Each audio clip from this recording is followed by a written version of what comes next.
पिंपरी चिंचवडमधील एका कुटुंबाला न्याय मागण्यासाठी चक्क पायी चालत मुख्यमंत्र्यांकडे जावे लागले आहे।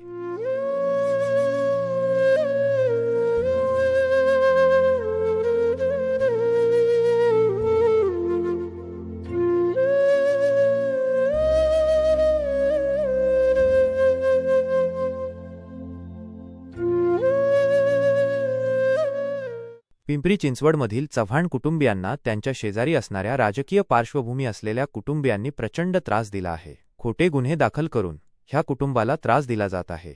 यामुळे हे कुटुंब अत्यंत त्रासात आहे। स्थानिक पोलीस प्रशासन देखील ह्यांच्या तक्रारीची दखल घेत नाहीयेत। त्यामुळे न्याय मागण्यासाठी थेट मुख्यमंत्र्यांकडे पायी चालत जाण्याचा निर्णय ह्या कुटुंबाने घेतला आहे। चव्हाण कुटुंबाची आर्थिक परिस्थिती अत्यंत हलाखीची आहे। प्रवासासाठी देखील त्यांच्याकडे पैसे नाहीत।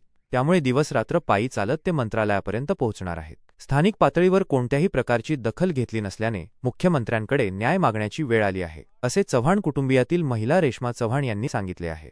आम्ही पिंपरी चिंचवडमधून आलो, थेरगावमधून। काय तुम्ही असं गळ्यात आम्ही ते बोर्ड लावून चाललोय। आम्ही आता मंत्री साहेबांना ची भेट घेऊन आम्हाला न्याय द्या म्हणून आम्ही त्यांच्याकडे साकडं घालणार आहे। मी तिथून थेरगावमधून चालत आलो।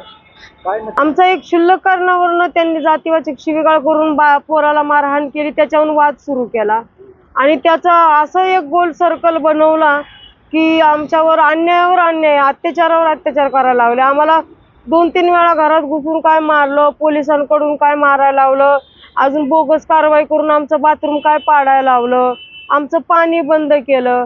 आमचं सरकारनं पाणी बंद केलेलं आम्हाला सांगितलं पण नाही त्यांनी। आणि आम्ही जाब विचारायला गेल्यावर महानगरपालिका म्हणते की आमच्या अधिकाऱ्यांची नावं आलेली आहेत ना मध्ये, ती महाग घ्या मग करून देतो।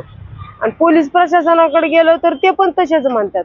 आणि जे गैरअर्जदार आहेत, ज्यांनी हे सगळं करायला लावले, सगळं रचलंय, सगळं थोतांड सगळं रचलंय, त्यांच्यावर तर ते कारवाई करायलाच तयार नाहीयेत।